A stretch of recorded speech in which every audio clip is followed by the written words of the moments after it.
حضرت جابر بن عبداللہ رضی اللہ تعالیٰ عنہما سے روایت ہے، انہوں نے فرمایا اللہ کے رسول صلی اللہ علیہ وسلم حج کے ایام میں لوگوں سے ملاقاتیں کرتے تھے اور فرماتے تھے کیا کوئی آدمی ہے جو مجھے اپنی قوم میں لے جائے؟ قریش تو مجھے اپنے رب کے کلام کی تبلیغ سے روکتے ہیں۔ سننے ابن ماجہ حدیث نمبر 201۔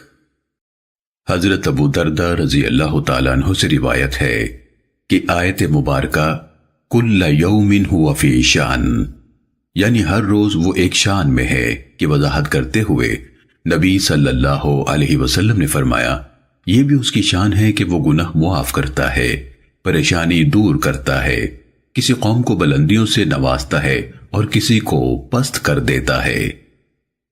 سننے ابن ماجہ حدیث نمبر 202۔ حضرت جریر بن عبداللہ رضی اللہ تعالیٰ عنہ سے روایت ہے کہ اللہ کے رسول صلی اللہ علیہ وسلم نے فرمایا جس نے اچھا طریقہ جاری کیا اور اس پر عمل کیا گیا اسے اس کا ثواب ملے گا اور ان لوگوں کے ثواب کے برابر مزید ثواب ملے گا جو اس پر عمل کریں گے، ان بات والوں کے ثواب میں کوئی کمی نہیں ہوگی۔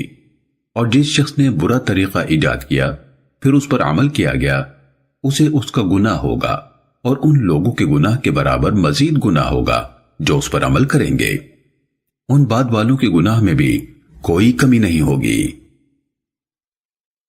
سننے ابن ماجہ حدیث نمبر 203۔ حضرت ابو ہریرہ رضی اللہ تعالیٰ عنہ سے روایت ہے کہ ایک آدمی نبی صلی اللہ علیہ وسلم کی خدمت میں حاضر ہوا، آپ صلی اللہ علیہ وسلم نے حاضرین کو اس کی مدد کی ترغیب دلائی۔ حاضرین میں سے ایک آدمی نے کہا میرے پاس اتنا مال ہے کہ میں اسے بطور صدقہ دیتا ہوں، چنانچہ مجلس میں سے ہر شخص نے اسے حسب استطاعت کم یا زیادہ صدقہ دیا، کوئی بھی صدقہ دیے بغیر نہ رہا۔ تب اللہ کے رسول صلی اللہ علیہ وسلم نے فرمایا جس نے اچھا طریقہ جاری کیا پھر اس طریقے پر عمل کیا گیا اسے اس کا پورا ثواب ملے گا اور ان لوگوں کے برابر عمل کا ثواب بھی جنہوں نے اس کی پیروی کی، اور ان کے ثواب میں کوئی کمی نہیں ہوگی۔ اور جس نے برا طریقہ یعنی گناہ کا کام شروع کیا پھر اس طریقے پر عمل کیا گیا اسے اس کا پورا گناہ ہوگا اور ان لوگوں کے برابر عمل کا گناہ بھی جنہوں نے اس کی پیروی کی، البتہ ان کے گناہ میں کوئی کمی نہیں ہوگی۔ سننے ابن ماجہ حدیث نمبر 204۔ حضرت انس بن مالک رضی اللہ تعالیٰ عنہ سے روایت ہے رسول اللہ صلی اللہ علیہ وسلم نے فرمایا جو بلانے والا کسی گمراہی کی طرف بلائے پھر اس کی پیروی کی جائے تو اسے ان لوگوں کے گناہ کے برابر گناہ ہوگا جنہوں نے اس کی پیروی کی، اور ان کے اپنے گناہ میں بھی کمی نہیں ہوگی۔ اور جس بلانے والے نے ہدایت کی طرف بلایا پھر اس کی پیروی کی گئی تو اسے بھی پیروی کرنے والوں کے برابر ثواب ملے گا اور ان کے ثواب میں بھی کمی نہیں ہوگی۔ سننے ابن ماجہ حدیث نمبر 205۔ حضرت ابو ہریرہ رضی اللہ تعالیٰ عنہ سے روایت ہے رسول اللہ صلی اللہ علیہ وسلم نے فرمایا جس نے ہدایت کی طرف بلایا اسے پیروی کرنے والوں کے ثواب کے برابر ثواب ملے گا، اس سے ان کے اجر و ثواب میں کمی نہیں آئے گی، اور جس نے گمراہی کی طرف بلایا اسے پیروی کرنے والوں کے گناہوں کے برابر گناہ ہوگا، اس سے ان کے گناہوں میں کمی نہیں آئے گی۔ سننے ابن ماجہ حدیث نمبر 206۔ حضرت ابو جحیفہ رضی اللہ تعالیٰ عنہ سے روایت ہے رسول اللہ صلی اللہ علیہ وسلم نے فرمایا جس نے اچھا طریقہ جاری کیا اس پر اس کی وفات کے بعد عمل ہوتا رہا اسے اس کا اپنا ثواب بھی ملے گا اور ان لوگوں کے برابر مزید ثواب بھی ملے گا، البتہ ان کے اجر و ثواب میں کوئی کمی نہیں کی جائے گی۔ اور جس نے برا رواج نکالا پھر اس کے مرنے کے بعد اس پر عمل ہوتا رہا اسے اس کا اپنا گناہ بھی ہوگا اور ان لوگوں کے گناہ کے برابر مزید گناہ بھی ہوگا، البتہ ان کے گناہوں میں کوئی کمی نہیں کی جائے گی۔ سننے ابن ماجہ حدیث نمبر 207۔ حضرت عثمان بن عفان رضی اللہ تعالیٰ عنہ سے روایت ہے اللہ کے رسول صلی اللہ علیہ وسلم نے فرمایا تم میں سے بہتر وہ ہے جس نے قرآن سیکھا اور سکھایا۔ ایک روایت میں راوی سفیان کے یہ لفظ ہیں تم میں سے افضل وہ ہے۔ سننے ابن ماجہ حدیث نمبر 211۔ حضرت عثمان رضی اللہ تعالیٰ عنہ سے روایت ہے، رسول اللہ صلی اللہ علیہ وسلم نے فرمایا، تم میں سے افضل وہ ہے جو قرآن کا علم حاصل کرے اور اس کی تعلیم دے۔ سنن ابن ماجہ حدیث نمبر 212۔ حضرت انس بن مالک رضی اللہ تعالیٰ عنہ نے حضرت ابو موسیٰ اشعری رضی اللہ تعالیٰ عنہ سے روایت کی کہ نبی صلی اللہ علیہ وسلم نے فرمایا، جو مومن قرآن پڑھتا ہے اس کی مثال ترنجبین کی سی ہے جس کا ذائقہ بھی اچھا ہے اور بو بھی خوشگوار ہے، اور وہ مومن جو قرآن نہیں پڑھتا اس کی مثال خشک کھجور کی سی ہے کہ اس کا ذائقہ اچھا ہے لیکن اس میں خوشبو نہیں۔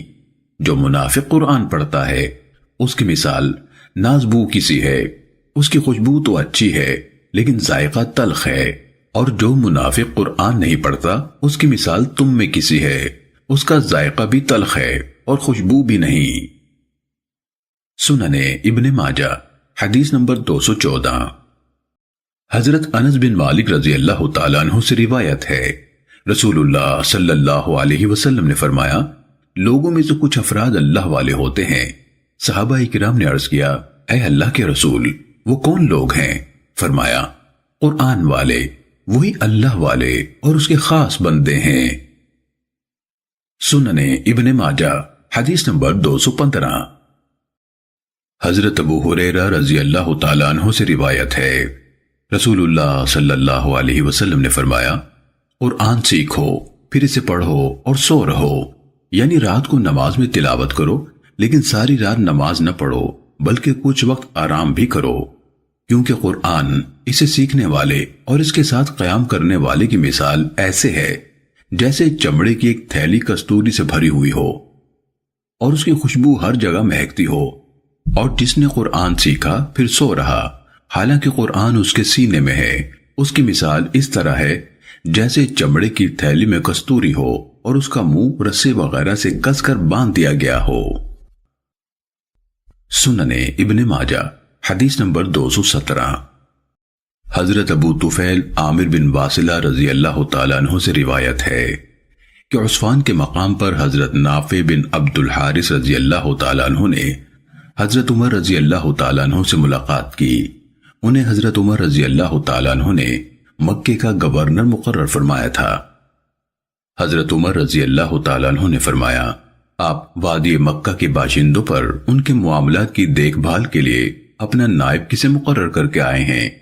انہوں نے کہا، میں نے ابن ابزہ رضی اللہ تعالیٰ عنہ کو اپنا قائم مقام مقرر کیا ہے۔ حضرت عمر رضی اللہ تعالیٰ عنہ نے کہا، ابن ابزہ کون صاحب ہیں؟ انہوں نے کہا، ہمارے مولا یعنی آزاد کردہ غلام ہیں۔ عمر رضی اللہ تعالیٰ عنہ نے فرمایا، آپ نے ایک مولا کو ان پر حاکم مقرر کر دیا؟ انہوں نے کہا، وہ کتاب اللہ کے عالم ہیں، علم میراث کے بھی عالم ہیں اور فیصلہ کرنے کی صلاحیت بھی رکھتے ہیں۔ حضرت عمر رضی اللہ تعالیٰ عنہ نے فرمایا، تمہارے نبی صلی اللہ علیہ وسلم نے واقعی سچ فرمایا تھا، اللہ تعالیٰ اس کتاب کے علم اور اس پر عمل کی وجہ سے بہت سے لوگوں کو بلند مقام عطا فرمائے گا اور اس سے اعراض کی وجہ سے دوسرے لوگوں کو پست اور ذلیل کر دے گا۔ سنن ابن ماجہ حدیث نمبر 218۔ حضرت ابو ہریرہ رضی اللہ تعالیٰ عنہ سے روایت ہے، اللہ کے رسول صلی اللہ علیہ وسلم نے فرمایا، اللہ تعالیٰ جس کے ساتھ بھلائی کا ارادہ فرماتا ہے اسے دین کی سمجھ عطا کر دیتا ہے۔ سنن ابن ماجہ حدیث نمبر 220۔ حضرت معاویہ بن ابو سفیان رضی اللہ تعالیٰ عنہ سے روایت ہے، رسول اللہ صلی اللہ علیہ وسلم نے فرمایا، نیکی عادت ہے اور گناہ ایک جھگڑا ہے، اور اللہ تعالیٰ جس کے لیے بھلائی کا ارادہ فرماتا ہے اسے دین کی سمجھ عطا کر دیتا ہے۔ سنن ابن ماجہ حدیث نمبر 221۔ حضرت ابو ہریرہ رضی اللہ تعالیٰ عنہ سے روایت ہے، رسول اللہ صلی اللہ علیہ وسلم نے فرمایا، جس نے کسی مسلمان کی ایک دنیاوی پریشانی دور کی، اللہ تعالیٰ اس کی قیامت کی پریشانیوں میں سے ایک پریشانی دور کرے گا، اور جس نے مسلمان کا پردہ رکھا اللہ تعالیٰ دنیا اور آخرت میں اس کا پردہ رکھے گا، اور جس نے کسی مشکل میں مبتلا شخص پر آسانی کی اللہ تعالیٰ دنیا اور آخرت میں اس پر آسانی فرمائے گا، اور اللہ تعالیٰ اپنے بندے کی مدد کرتا رہتا ہے جب تک بندہ اپنے بھائی کی مدد میں مشغول رہتا ہے۔ اور جو شخص علم کی تلاش میں راستہ طے کرتا ہے، اللہ تعالیٰ اس کے لیے جنت کا راستہ آسان کر دیتا ہے۔ اور جب بھی کچھ لوگ اللہ تعالیٰ کے کسی گھر میں جمع ہو کر اللہ کی کتاب کی تلاوت کرتے اور اسے باہم سیکھتے سکھاتے ہیں تو فرشتے ان کے گرد حلقہ کر لیتے ہیں، ان پر سکینت نازل ہوتی ہے، ان پر رحمت سایہ فگن ہو جاتی ہے، اور اللہ تعالیٰ اپنے پاس والے یعنی مقرب فرشتوں میں ان کا ذکر فرماتا ہے، اور جس کا عمل اسے پیچھے کر دے اس کا نسب اسے آگے نہیں بڑھا سکتا۔ سنن ابن ماجہ حدیث نمبر 225۔ حضرت زر بن حبیش رحمہ اللہ سے روایت ہے، انہوں نے بیان کیا کہ میں حضرت صفوان بن عسال مرادی رضی اللہ تعالیٰ عنہ کی خدمت میں حاضر ہوا۔ انہوں نے کہا، کس کام سے آئے ہو؟ میں نے کہا، علم حاصل کر کے لوگوں میں پھیلانے کے لیے۔ انہوں نے کہا، میں نے اللہ کے رسول صلی اللہ علیہ وسلم سے سنا ہے، آپ نے فرمایا، جو شخص اپنے گھر سے علم کی تلاش میں نکلتا ہے اس کے عمل سے خوش ہو کر فرشتے اس کے لیے پر جھکاتے ہیں۔ سنن ابن ماجہ حدیث نمبر 226۔ حضرت ابو ہریرہ رضی اللہ تعالیٰ عنہ سے روایت ہے، انہوں نے فرمایا، میں نے رسول اللہ صلی اللہ علیہ وسلم کو یہ ارشاد فرماتے سنا ہے، جو شخص میری اس مسجد میں آئے اور اس کا ارادہ صرف کوئی اچھی بات سیکھنا یا سکھانا ہو، یعنی کوئی دنیاوی غرض نہ ہو، تو اس کا درجہ اللہ کی راہ میں جہاد کرنے والے کا سا ہے، اور جو شخص کسی اور مقصد کے لیے مسجد میں آیا ہو وہ اس آدمی کی طرح ہے جس کی نظر کسی اور کے مال پر ہو۔ سنن ابن ماجہ حدیث نمبر 227۔ حضرت زید بن ثابت رضی اللہ تعالیٰ عنہ سے روایت ہے، رسول اللہ صلی اللہ علیہ وسلم نے فرمایا، اللہ تعالیٰ اس شخص کو خوش رکھے جس نے میرا کلام سنا پھر اسے دوسروں تک پہنچا دیا۔ بعض لوگوں کے پاس فقہ کی بات ہوتی ہے اور وہ خود فقیہ نہیں ہوتے، بعض لوگ فقہ کی بات اپنے سے زیادہ فقیہ آدمی تک پہنچا دیتے ہیں۔ علی بن محمد کی ایک روایت میں یہ اضافہ ہے، مسلمان کا دل 3 چیزوں میں خیانت نہیں کرتا: عمل کو خالصتاً اللہ کے لیے انجام دینا، مسلمانوں کے ائمہ کی خیرخواہی کرنا، اور مسلمانوں کی جماعت میں شامل رہنا۔ سنن ابن ماجہ حدیث نمبر 230۔ حضرت جبیر بن مطعم رضی اللہ تعالیٰ عنہ سے روایت ہے کہ رسول اللہ صلی اللہ علیہ وسلم نے منی میں مقام خیف پر کھڑے ہو کر فرمایا، اللہ تعالیٰ اس شخص کو خوش رکھے جس نے میرا کلام سنا پھر اسے دوسروں تک پہنچا دیا۔ بعض لوگوں کے پاس فقہ کی بات ہوتی ہے اور وہ فقیہ نہیں ہوتے، بعض لوگ فقہ کی بات اپنے سے زیادہ فقیہ آدمی تک پہنچا دیتے ہیں۔ محمد بن اسحاق کے دوسرے 2 شاگردوں یعلا اور سعید بن یحییٰ نے یہ روایت ان یعنی محمد بن اسحاق سے بیان کی تو محمد بن اسحاق اور امام زہری کے درمیان واسطہ بیان نہیں کیا۔ سنن ابن ماجہ حدیث نمبر 231۔ حضرت عبداللہ رضی اللہ تعالیٰ عنہ سے روایت ہے، نبی صلی اللہ علیہ وسلم نے فرمایا، اللہ تعالیٰ اس شخص کو خوش رکھے جس نے ہماری کوئی بات سنی پھر اسے دوسروں تک پہنچایا۔ بعض اوقات جسے حدیث پہنچائی جاتی ہے وہ براہ راست سننے والے سے زیادہ یاد رکھنے والا ہوتا ہے۔ سنن ابن ماجہ حدیث نمبر 232۔ حضرت ابو بکرہ رضی اللہ تعالیٰ عنہ سے روایت ہے، انہوں نے فرمایا، رسول اللہ صلی اللہ علیہ وسلم نے قربانی کے دن خطبہ دیا اور فرمایا، جو شخص حاضر ہے وہ غیر موجود تک میری یہ باتیں پہنچا دے۔ بعض اوقات جس شخص کو بات پہنچائی جاتی ہے وہ براہ راست سننے والے سے زیادہ یاد رکھنے والا ہوتا ہے۔ سنن ابن ماجہ حدیث نمبر 233۔ حضرت معاویہ قشیری رضی اللہ تعالیٰ عنہ سے روایت ہے، رسول اللہ صلی اللہ علیہ وسلم نے فرمایا، سنو، جو شخص موجود ہے وہ غیر موجود تک پہنچا دے۔ سنن ابن ماجہ حدیث نمبر 234۔ حضرت انس بن مالک رضی اللہ تعالیٰ عنہ سے روایت ہے، کہ رسول اللہ صلی اللہ علیہ وسلم نے فرمایا، اللہ تعالیٰ اس شخص کو خوش رکھے جس نے میرا کلام سنا، اسے یاد رکھا، پھر میری طرف سے روایت کرتے ہوئے اسے دوسروں تک پہنچا دیا۔ بعض لوگوں کے پاس فقہ اور علم کی بات ہوتی ہے اور وہ خود فقیہ نہیں ہوتے۔ بعض لوگ فقہ کی بات اپنے سے زیادہ فقیہ آدمی تک پہنچا دیتے ہیں۔ سنن ابن ماجہ حدیث نمبر 236۔ حضرت معاذ بن انس رضی اللہ تعالیٰ عنہ سے روایت ہے، نبی صلی اللہ علیہ وسلم نے فرمایا، جو کسی کو علم سکھاتا ہے اسے اس پر عمل کرنے والے کے برابر ثواب ملتا ہے اور عمل کرنے والے کے ثواب میں کمی نہیں ہوتی۔ سنن ابن ماجہ حدیث نمبر 240۔ حضرت ابو قتادہ رضی اللہ تعالیٰ عنہ سے روایت ہے، رسول اللہ صلی اللہ علیہ وسلم نے فرمایا، انسان مرنے کے بعد اپنے پیچھے جو کچھ چھوڑ کر جاتا ہے ان میں سے بہترین چیزیں 3 ہیں: نیک اولاد جو اس کے حق میں دعا کرے، صدقہ جاریہ جس کا ثواب اسے پہنچتا رہے، اور وہ علم جس پر اس کے بعد عمل ہوتا رہے۔ امام ابن ماجہ رحمہ اللہ کے شاگرد ابو الحسن القطان نے اپنے استاذ ابو حاتم کی سند سے ابو قتادہ سے یہی روایت سماع کے صیغے سے بیان کی ہے۔ سنن ابن ماجہ حدیث نمبر 241۔ حضرت عبداللہ بن عمر رضی اللہ تعالیٰ عنہ سے روایت ہے، انہوں نے فرمایا، رسول اللہ صلی اللہ علیہ وسلم کو کبھی اس حال میں نہیں دیکھا گیا کہ آپ ٹیک لگا کر کھانا کھا رہے ہوں، نہ اس حال میں دیکھا گیا کہ 2 آدمی آپ کے پیچھے پیچھے چل رہے ہوں۔ امام ابن ماجہ رحمہ اللہ کے شاگرد ابو الحسن القطان نے اپنی عالی سند سے یہی حدیث حماد بن سلمہ کے دوسرے 2 شاگردوں سے بھی بیان کی ہے۔ سنن ابن ماجہ حدیث نمبر 244۔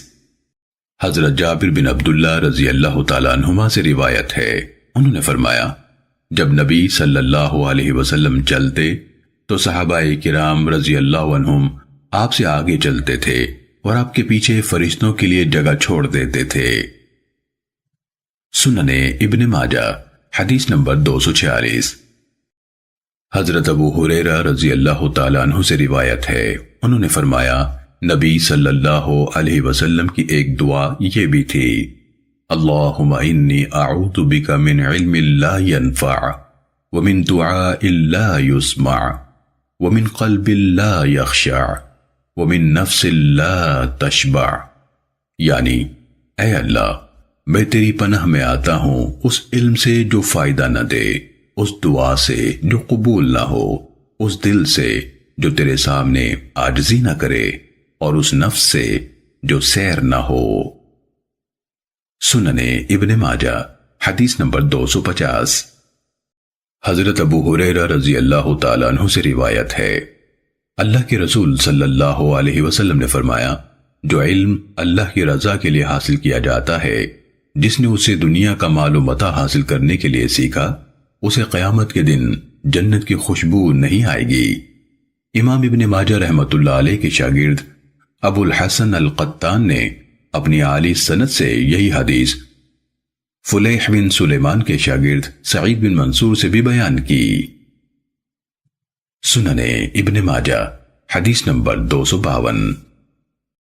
حضرت ابو ہریرہ رضی اللہ تعالیٰ عنہ سے روایت ہے، نبی صلی اللہ علیہ وسلم نے فرمایا، جس شخص کو علم کا کوئی مسئلہ یاد ہو پھر اس نے چھپا لیا، وہ قیامت کے دن اس طرح آئے گا کہ اسے آگ کی لگام پڑی ہوگی۔ امام ابن ماجہ رحمۃ اللہ علیہ کے شاگرد ابو الحسن القطان نے یہ روایت اپنی عالی سند سے عمارہ بن سازان کے دوسرے شاگرد ابو الولید کی سند سے بھی اسی طرح بیان کی۔ سنن ابن ماجہ حدیث نمبر 261۔ حضرت ابو ہریرہ رضی اللہ تعالیٰ عنہ سے روایت ہے، انہوں نے فرمایا، قسم ہے اللہ کی، اگر اللہ تعالیٰ کی کتاب یعنی قرآن مجید میں 2 آیتیں نہ ہوتیں تو میں نبی صلی اللہ علیہ وسلم کی کوئی حدیث بیان نہ کرتا، یعنی اگر یہ آیتیں نہ ہوتیں، ان الذین یکتمون ما انزل اللہ من الکتاب ویشترون به ثمنا قلیلا اولئک ما یأکلون فی بطونہم الا النار ولا يكلمهم الله يوم القيامة ولا يزكيهم ولهم عذاب أليم أولئك الذين اشتروا الضلالة بالهدى والعذاب بالمغفرة فما أصبرهم على النار۔ بے شک جو لوگ اللہ کی اتاری ہوئی کتاب چھپاتے ہیں اور اسے تھوڑی سی قیمت پر بیچتے ہیں وہ اپنے پیٹوں میں محض آگ بھر رہے ہیں۔ قیامت کے دن اللہ تعالیٰ ان سے کلام نہیں کرے گا نہ انہیں پاک کرے گا اور ان کے لیے دردناک عذاب ہے۔ یہ لوگ ہیں جنہوں نے ہدایت کے بدلے گمراہی کو اور بخشش کے بدلے عذاب کو خرید لیا ہے۔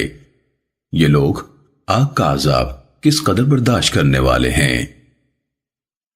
سنن ابن ماجہ حدیث نمبر 262۔ حضرت انس بن مالک رضی اللہ تعالیٰ عنہ سے روایت ہے، انہوں نے فرمایا میں نے رسول اللہ صلی اللہ علیہ وسلم سے سنا ہے، آپ نے فرمایا جس سے علم کی کوئی بات دریافت کی گئی پھر اس نے اسے چھپایا اسے قیامت کے دن آگ کی لگام دی جائے گی۔ سنن ابن ماجہ حدیث نمبر 264۔ حضرت ابو ہریرہ رضی اللہ تعالیٰ عنہ سے روایت ہے، اللہ کے رسول صلی اللہ علیہ وسلم نے فرمایا جس سے علم کا کوئی ایسا مسئلہ پوچھا گیا جو اسے معلوم تھا پھر بھی اس نے اسے چھپایا اسے قیامت کے دن آگ کی لگام ڈالی جائے گی۔ سنن ابن ماجہ حدیث نمبر 266۔ حضرت سفینہ رضی اللہ تعالیٰ عنہ سے روایت ہے، انہوں نے فرمایا رسول اللہ صلی اللہ علیہ وسلم ایک مد پانی سے وضو اور ایک ساع پانی سے غسل کر لیا کرتے تھے۔ سنن ابن ماجہ حدیث نمبر 267۔ حضرت عائشہ رضی اللہ تعالیٰ عنہ سے روایت ہے، انہوں نے فرمایا رسول اللہ صلی اللہ علیہ وسلم ایک مد پانی سے وضو اور ایک ساع پانی سے غسل فرماتے تھے۔ سنن ابن ماجہ حدیث نمبر 268۔ حضرت جابر رضی اللہ تعالیٰ عنہ سے روایت ہے کہ رسول اللہ صلی اللہ علیہ وسلم ایک مد پانی سے وضو اور ایک ساع پانی سے غسل فرماتے تھے۔ سنن ابن ماجہ حدیث نمبر 269۔ حضرت عقیل بن ابو طالب رضی اللہ تعالیٰ عنہ سے روایت ہے، رسول اللہ صلی اللہ علیہ وسلم نے فرمایا وضو کے لیے ایک مد پانی اور غسل کے لیے ایک ساع پانی کافی ہے۔ ایک آدمی نے کہا ہمارے لیے تو کافی نہیں ہوتا۔ حضرت عقیل رضی اللہ تعالیٰ عنہ نے فرمایا ان کو تو کافی ہوتا تھا جو تجھ سے افضل تھے اور ان کے بال بھی تجھ سے زیادہ تھے، یعنی نبی صلی اللہ علیہ وسلم۔ سنن ابن ماجہ حدیث نمبر 270۔ حضرت اسامہ بن عمیر حزلی رضی اللہ تعالیٰ عنہ سے روایت ہے، اللہ کے رسول صلی اللہ علیہ وسلم نے فرمایا اللہ تعالیٰ پاکیزگی کے بغیر نماز قبول نہیں فرماتا اور خیانت کے مال میں سے دیا ہوا صدقہ قبول نہیں فرماتا۔ امام ابن ماجہ نے ایک تیسری سند یعنی ابو بکر بن ابی شیبہ کی سند سے مذکورہ حدیث کی مثل بیان کیا۔ سنن ابن ماجہ حدیث نمبر 271۔ حضرت عبداللہ بن عمر رضی اللہ تعالیٰ عنہما سے روایت ہے، رسول اللہ صلی اللہ علیہ وسلم نے فرمایا اللہ تعالیٰ پاکیزگی کے بغیر نماز قبول نہیں فرماتا اور خیانت کے مال میں سے صدقہ قبول نہیں فرماتا۔ سنن ابن ماجہ حدیث نمبر 272۔ حضرت انس بن مالک رضی اللہ تعالیٰ عنہ سے روایت ہے، انہوں نے فرمایا میں نے رسول اللہ صلی اللہ علیہ وسلم سے سنا آپ فرما رہے تھے اللہ تعالیٰ پاکیزگی کے بغیر نماز قبول نہیں فرماتا اور خیانت کے مال میں سے صدقہ قبول نہیں فرماتا۔ سنن ابن ماجہ حدیث نمبر 273۔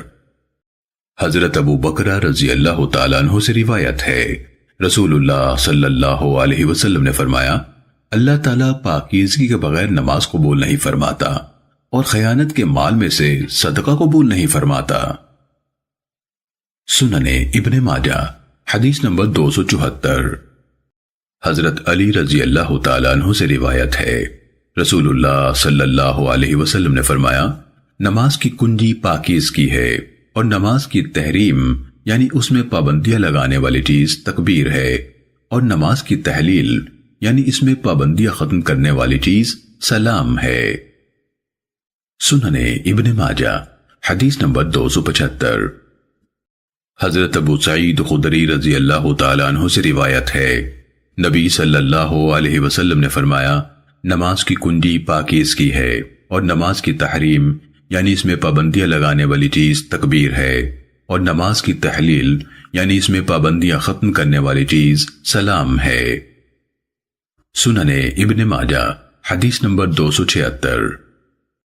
حضرت ثوبان رضی اللہ تعالیٰ عنہ سے روایت ہے، اللہ کے رسول صلی اللہ علیہ وسلم نے فرمایا، سیدھی راہ پر قائم رہو اور تم کما حق قائم نہیں رہ سکو گے، اور تمہیں معلوم ہونا چاہیے کہ تمہارا بہترین عمل نماز ہے، اور وضو کی حفاظت مومن ہی کرتا ہے۔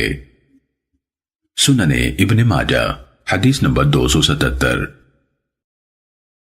حضرت عبداللہ بن عمر رضی اللہ تعالیٰ عنہما سے روایت ہے، رسول اللہ صلی اللہ علیہ وسلم نے فرمایا، سیدھی راہ پر قائم رہو اور تم کما حق قائم نہیں رہ سکو گے، اور تمہیں معلوم ہونا چاہیے کہ تمہارا افضل عمل نماز ہے، اور وضو کی حفاظت مومن ہی کرتا ہے۔ سننے ابن ماجہ حدیث نمبر 278۔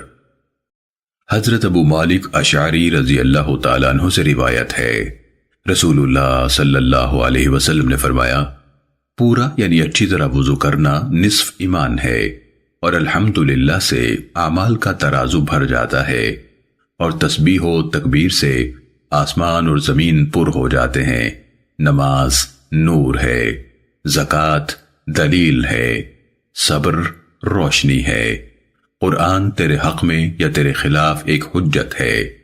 ہر شخص صبح کو اپنے آپ کو فروخت کرتا ہے، خود کو آزاد کر لیتا ہے یا تباہ کر لیتا ہے۔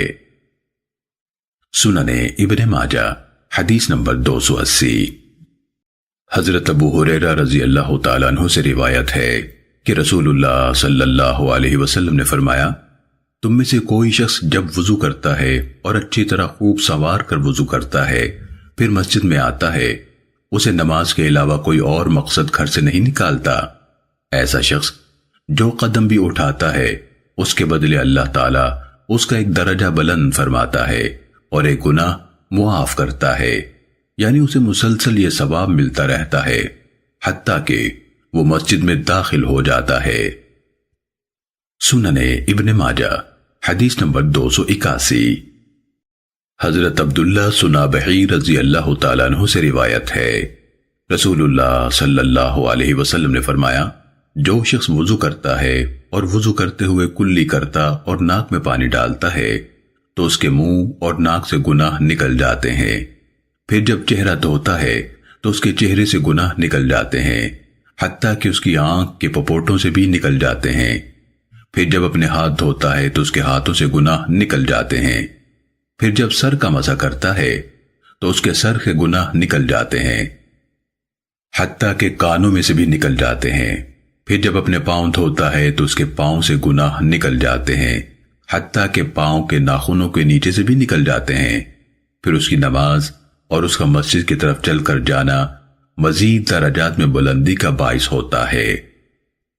سننے ابن ماجہ حدیث نمبر 282۔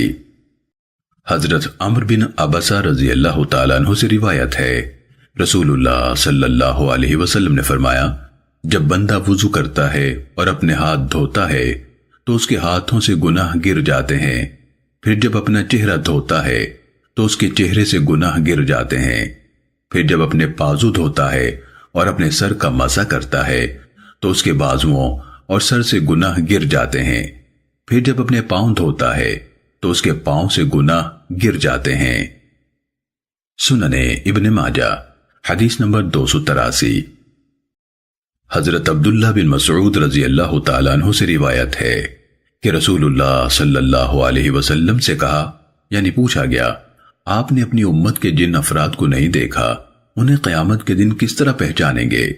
آپ صلی اللہ علیہ وسلم نے فرمایا، وہ وضو کے نشانات سے 5 کلیان چتکبرے ہوں گے۔ امام ابن ماجہ کے شاگرد ابو حسن قطان نے ابو حاتم کے واسطے سے بھی مذکورہ روایت کی مثل بیان کیا۔ سننے ابن ماجہ حدیث نمبر 284۔ حضرت عثمان رضی اللہ تعالیٰ عنہ کے آزاد کردہ غلام حضرت حمران رحمہ اللہ سے روایت ہے، انہوں نے فرمایا میں نے حضرت عثمان بن عفان رضی اللہ تعالیٰ عنہ کو مقام مقاعد پر بیٹھے دیکھا۔ وہاں انہوں نے پانی منگوا کر وضو کیا، پھر فرمایا میں نے رسول اللہ صلی اللہ علیہ وسلم کو اسی مقام پر بیٹھے دیکھا تھا، آپ نے بھی اسی طرح وضو کیا تھا جس طرح میں نے یہ وضو کیا ہے۔ پھر فرمایا تھا جو شخص میرے اس وضو جیسا وضو کرے گا اس کے تمام گزشتہ گناہ بخش دیے جائیں گے۔ اور اس کے بعد رسول اللہ صلی اللہ علیہ وسلم نے یہ بھی فرمایا اور مغرور نہ ہو جانا یا تم دھوکہ نہ کھانا۔ امام ابن ماجہ رحمہ اللہ نے ہشام بن عمار کے واسطے سے بھی مذکورہ روایت کی مثل بیان کیا۔ سنن ابن ماجہ حدیث نمبر 285۔ حضرت حذیفہ رضی اللہ تعالیٰ عنہ سے روایت ہے، انہوں نے فرمایا رسول اللہ صلی اللہ علیہ وسلم جب رات کو نماز تہجد کے لیے بیدار ہوتے تھے تو مسواک کے ساتھ اپنا منہ صاف کرتے تھے۔ سنن ابن ماجہ حدیث نمبر 286۔ حضرت ابو ہریرہ رضی اللہ تعالیٰ عنہ سے روایت ہے کہ رسول اللہ صلی اللہ علیہ وسلم نے فرمایا اگر یہ بات نہ ہوتی کہ میں اپنی امت کو مشقت میں ڈال دوں گا تو میں انہیں ہر نماز کے وقت مسواک کرنے کا حکم دیتا۔ سنن ابن ماجہ حدیث نمبر 287۔ حضرت شریح بن ہانی رحمت اللہ علیہ سے روایت ہے، انہوں نے حضرت عائشہ رضی اللہ تعالیٰ عنہ سے عرض کیا مجھے یہ بتائیے کہ رسول اللہ صلی اللہ علیہ وسلم جب باہر سے آپ کے پاس آتے تو سب سے پہلے کیا کرتے تھے؟ ام المومنین رضی اللہ تعالیٰ عنہ نے فرمایا نبی صلی اللہ علیہ وسلم جب گھر میں تشریف لاتے تو سب سے پہلے مسواک کرتے تھے۔ سنن ابن ماجہ حدیث نمبر 290۔ حضرت ابو ہریرہ رضی اللہ تعالیٰ عنہ سے روایت ہے، رسول اللہ صلی اللہ علیہ وسلم نے فرمایا فطرت 5 چیزیں ہیں، یا فرمایا 5 چیزیں فطرت میں سے ہیں۔ ختنہ، زیر ناف بالوں کی صفائی کے لیے لوہے کی چیز استعمال کرنا، ناخن تراشنا، بغلوں کے بال اکھاڑنا اور مونچھیں کاٹنا۔ سنن ابن ماجہ حدیث نمبر 292۔ حضرت عائشہ رضی اللہ تعالیٰ عنہ سے روایت ہے، رسول اللہ صلی اللہ علیہ وسلم نے فرمایا 10 چیزیں فطرت سے ہیں، مونچھیں کاٹنا، داڑھی بڑھانا، مسواک کرنا، دوران وضو ناک میں پانی ڈالنا، ناخن تراشنا، انگلیوں کے جوڑ دھونا، بغلوں کے بال اکھاڑنا، زیر ناف بال موڑنا اور پانی استعمال کرنا یعنی استنجا کرنا۔ حدیث کے ایک راوی حضرت مصعب رحمت اللہ علیہ نے حدیث روایت کرتے ہوئے فرمایا میں 10ویں چیز بھول گیا ہوں، شاید کلی کرنا ہو۔ سنن ابن ماجہ حدیث نمبر 293۔ حضرت انس بن مالک رضی اللہ تعالیٰ عنہ سے روایت ہے کہ انہوں نے فرمایا مونچھیں کاٹنے، زیر ناف بال موڑنے، بغلوں کے بال اکھاڑنے اور ناخن کاٹنے کے لیے ہمارے لیے یہ حد مقرر کی گئی ہے کہ انہیں 40 راتوں سے زیادہ نہ چھوڑیں۔ سنن ابن ماجہ حدیث نمبر 295۔ حضرت زید بن ارقم رضی اللہ تعالیٰ عنہ سے روایت ہے، رسول اللہ صلی اللہ علیہ وسلم نے فرمایا یہ بیت الخلا شیطانوں کے حاضر ہونے کی جگہ ہیں، چنانچہ جب تم میں سے کوئی بیت الخلا میں داخل ہو تو اسے یوں کہنا چاہیے اللہم انی اعوذ بک من الخبث والخبائث، اے اللہ میں تیری پناہ میں آتا ہوں ناپاک جنوں اور ناپاک جنیوں سے۔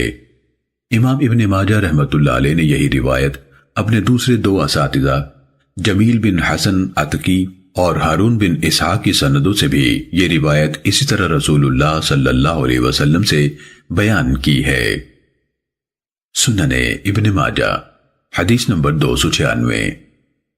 حضرت انس بن مالک رضی اللہ تعالیٰ عنہ سے روایت ہے کہ رسول اللہ صلی اللہ علیہ وسلم جب بیت الخلا میں داخل ہوتے تو کہتے تھے اعوذ باللہ من الخبث والخبائث، میں ناپاک جنوں اور ناپاک جنیوں سے اللہ کی پناہ میں آتا ہوں۔ سنن ابن ماجہ حدیث نمبر 298۔ حضرت عائشہ رضی اللہ تعالیٰ عنہ سے روایت ہے، انہوں نے فرمایا رسول اللہ صلی اللہ علیہ وسلم جب بیت الخلاء سے باہر آتے تھے تو فرماتے تھے غفرانک، اے اللہ میں تیری بخشش کا طلبکار ہوں۔ ابو غسان النہدی نے بھی اسرائیل سے اسی یعنی یحییٰ بن ابی بکیر کی مثل روایت بیان کی۔ سنن ابن ماجہ حدیث نمبر 300۔